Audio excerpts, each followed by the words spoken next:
السلام عليكم. انا نورس وده فيديو جديد. النهارده هنعمل حاجه حلوه نشربها. شوفي انتي بتحبي تشربي ايه ويلا اعملي اللي انتي بتحبي تشربيه وتعالي نتكلم في حاجه مهمه جدا. النهارده هنتكلم عن البيت الدافي، الست الشاطره، الست الواعيه، الست اللي عارفه تخلي بيتها دافي وحلو مريح نفسيا، يخلي طاقتها حلوه قبل طاقه اللي موجودين في البيت. هنتكلم عن حاجه بس قبل ما نتكلم عن اي حاجه عايزه اقول لكم ان انا محتاجه تفاعلكم جدا معايا على الفيديوهات وعلى القناه، لان اليوتيوب عامل سياسات جديده كده مش كويسه خالص لصناع المحتوى الجداد. ان الفيديوهات ما بتظهر لكوش لان مفيش تفاعل، الفيديو لما ما بيبقاش فيه عليه تفاعل ما بيظهرش لناس تانية. فانا محتاجه دعمكم عشان نكمل مع بعض. حطوا لي لايك وتكتبوا لي كومنت وتعملوا لي اشتراك. هنقول بقى ايه النهارده، هنخش في موضوعنا على طول. اعمل ايه عشان بيتي يبقى دافي وهادي ومريح، اللي يدخل بيتي يحس ان هو طاقته حلوة. بيت مريح. دايما في ناس تقولك البيت ده ريحه حلو، البيت ده طاقته حلوة، البيت ده هادي.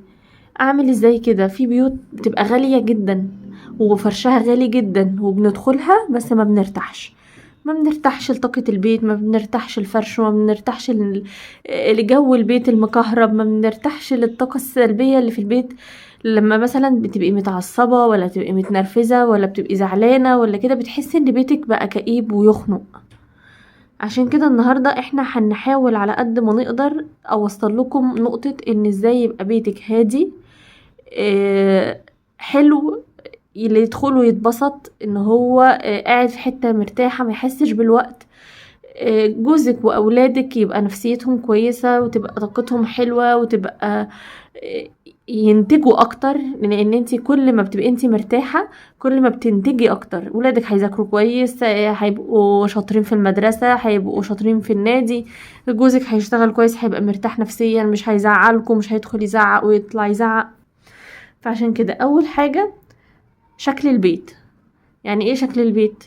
مش شرط ان انتي تكوني مستواك المعيشي عالي او غنية عشان بيتك يبقى شكله حلو او يبقى مريح. بالعكس، في ناس بتخش بيوتها بتبقى بتحسي ان هي ممكن يكون عندها عفش بسيط جدا، كنبتين وكرسيين وترابيزة، سرير ودولاب، حاجتهم بسيطة ودنيتهم بسيطة بس بيتهم مريح وهادي. دايما لما بنفتكر شكل البيت الهادي بنفتكر ساعة العصرية كده واحنا مشيشين الشيش ومطفين الانوار ومهديين الضوء. بنفتكر ريحة البخور الهادية اللي في البيت. بنفتكر النظافة، ان انتي تبصي كده تلاقي حاجة دي المكان ده نضيف والمكان ده نضيف والمكان ده نضيف. المطبخ هادي مفهوش كراكيب كتير، مفهوش الحاجات الاوفر اللي بتبقى موجودة، اللي هي تفتحي درج تلاقي كركبة كتير، تفتحي دولاب تلاقي كركبة كتير. تخلصي من الحاجات اللي ملهاش لازمة وان انت ايدك ما جاتش عليها بقى لها سنة واتنين. يعني انت مثلا حاجة انت بتستخدميها اوكي خليها، اما حاجة ايدك ما جاتش عليها سنة واتنين وتلاتة لا خلاص هي انت ما بتستخدميهاش، فبالتالي ملهاش لازمة عندك. يعني حاجة انا ما استخدمتهاش بقالي سنين ليه هخليها عندي عامله لي كركبة وطاقة سلبية وخنقة ومخلاني كل ما اروق احس ان انا ما روقتش. يعني ومضايقاني. على فكرة الحاجات دي بتخنق جدا. تتخلصي من الزوايد، تتخلصي من اي حاجة مش بتستخدميها، تتخلصي من اي حاجة هتعمل لك كركبة.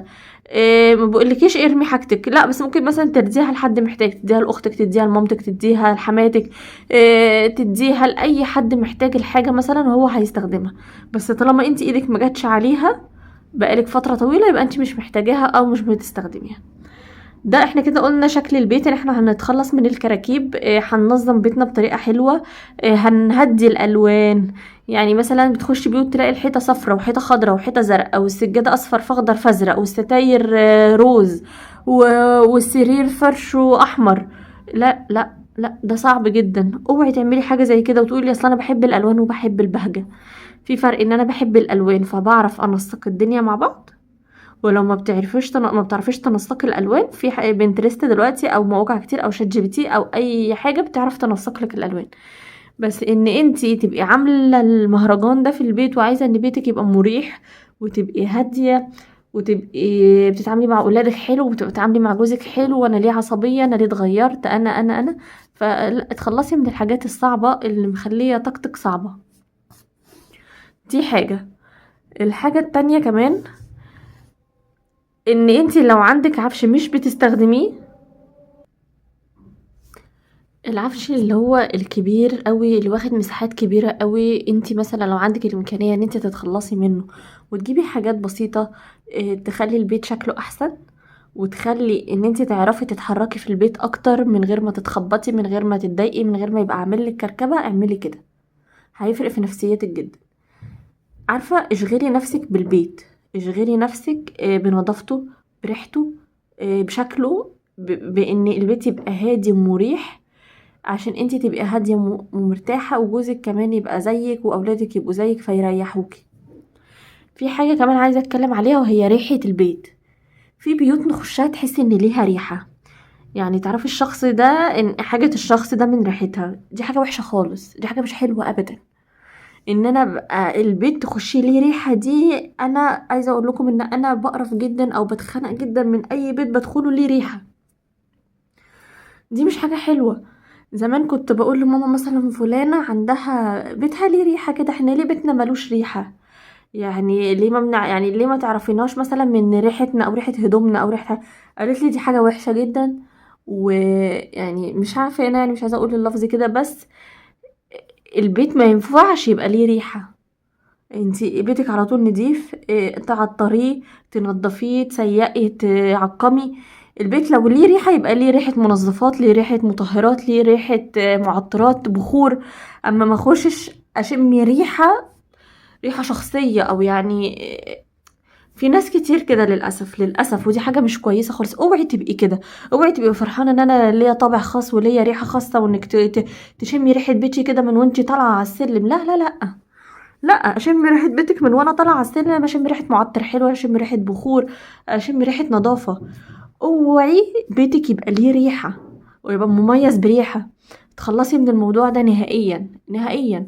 نظفي، عقمي، طهري، رشي معطرات، يعني هاتي فواحات، البخور الفواحه، اي حاجه اي حاجه تعمليها ان انا ما اخليش بيتي يبقى ليه ريحه.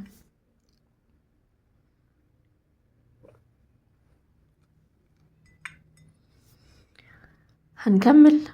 هنقول بقى احنا كده اتكلمنا على شكل البيت وعلى ريحته وعلى هدوءه وعلى نظام البيت، ماشي. لازم تعرفي واجباتك اتجاه بيتك وولادك وجوزك. معنى ايه؟ يعني انا عارفة انا عليا ايه. انا عليا مثلا ان انا بروق بيتي، بنظف بيتي، بعمل اكلي، بهتم بنظافة اولادي، بهتم بدراستهم، بهتم باكلهم وبمدرستهم واللانش بوكس وكل حاجة تخص البيت وجوزي واولادي انا بهتم بيها. انا عارفة واجباتي وبعملها، مقصرش في واجباتي. فانا عارفة واجباتي وبعملها، عارفة واجباتي، بخلص اللي ورايا، بهتم بكل حاجة احنا قلنا عليها. ليه بقى انا اعمل كده؟ عشان اللي موجودين في البيت يبقى هم كمان طاقتهم كويسة ويبقوا مرتاحين، محدش يلقي اللوم عليا في اي حاجة. وفي نفس الوقت لما يعملوا لي حاجة حلوة لازم اعرفهم ان دي حاجة حلوة وبسطتني وريحتني وغيرت من مودي. وفي نفس الوقت لما يعملوا حاجة وحشة لازم اعرفهم. بمعنى ان مثلا جوزك مثلا جاي من الشغل، جايب لكم حاجات حلوة، جايب لك اكل جاهز، جايب لك هدية، جايب لك شوكولاتة، جايب لك اي حاجة، اي حاجة انتي بتحبيها جايبها لك او عملها لك، فانا لازم ادي رد فعل للحاجة دي، افرح واتبسط واغير من شكلي واغير من البيت واغير من لبسي. يعني خلاص هو جايب لي اكل جاهز النهارده، فانا مش هقف، مش هطبخ، مش هتعب، فبالتالي انا بقى هلبس حاجه كويسه، هتعطر، هقعد اتبسط بالحاجه اللي جايبها لي، هعمل مود، هعمل جو، هشغل موفي نايت، هعمل سناكس، هعمل حاجات ان هي تخلي البيت حلو، وكمان تشجعه ان هو يعمل كده تاني. مش هو مثلا جايب لك اكل جاهز من بره، يعني بالعاميه كده، خلينا نتكلم على طبيعتنا، هو دلوقتي جايب لك اكل جاهز من بره عشان يريحك، وانت قاعده بنفس الجلابيه او نفس البيجامه اللي بتقعدي بيها كل يوم، ومش فارق معاكي وعادي، وقعدنا وفرشنا وكلنا وشلنا وخلاص الموضوع خلص على كده. طب وايه؟ ما هو حس بايه فرق؟ ما هو مش هيعملها تاني.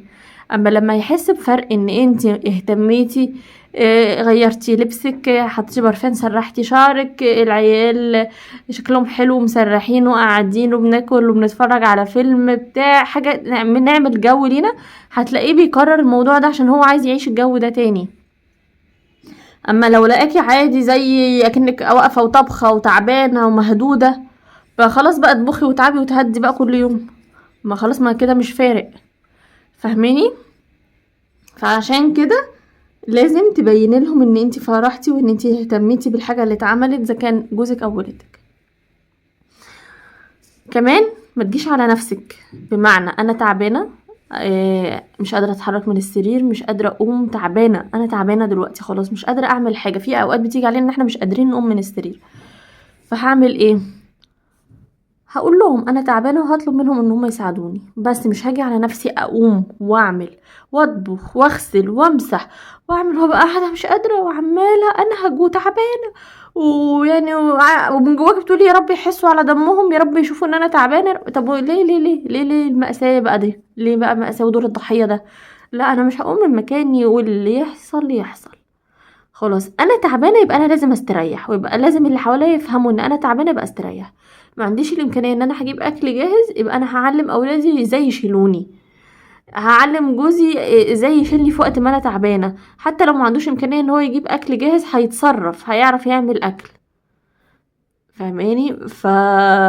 الحاجات دي لازم تعرفيها ولازم تعمليها عشان بيتك يبقى حلو هادي. لازم الاولاد يبقوا عارفين ان هم يشيلوكي، ولازم جوزك يبقى عارف ان هو لازم ان هو يشيلك في الوقت ده، عشان لما تقومي تعرفي تكملي واجباتك. اما انتي لما تقومي هتبقي برضو متضايقه ان محدش شالك وقت تعبك، فده هيأثر عليكي جدا.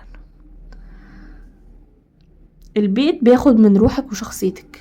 يعني انا لو عصبيه وعلى طول بشتم وبزعق وبتضايق وبتنرفز وكده، فبيتك هيبقى على طول متوتر، وعلى طول يخنق، وعلى طول طاقته وحشه، وعلى طول عيالك بيتخانقوا مع بعض، وعلى طول مش طايقين بعض، وعلى طول هتحسي ان البيت نفسه حيطانه بقت كئيبه. غيري من شخصيتك عشان بيتك كمان يبقى مريح. لو روحك هاديه ومنظمه ونظيفه ورقيقه وحلوه، هتلاقي بيتك زيك وروحه زيك وعيالك زيك وجوزك زيك.